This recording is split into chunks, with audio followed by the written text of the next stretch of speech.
నారా చంద్రబాబు నాయుడు అనే నేను శాసనం ద్వారా నిర్మితమైన భారత రాజ్యాంగం పట్ల నిజమైన విశ్వాసం, విధేయత చూపుతానని, భారతదేశ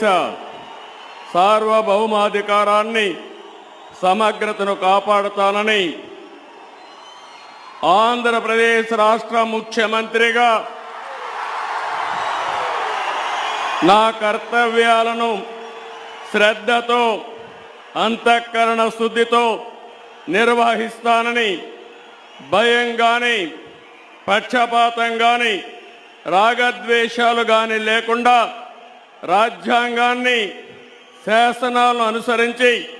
ప్రజలందరికీ న్యాయం చేకూరుస్తానని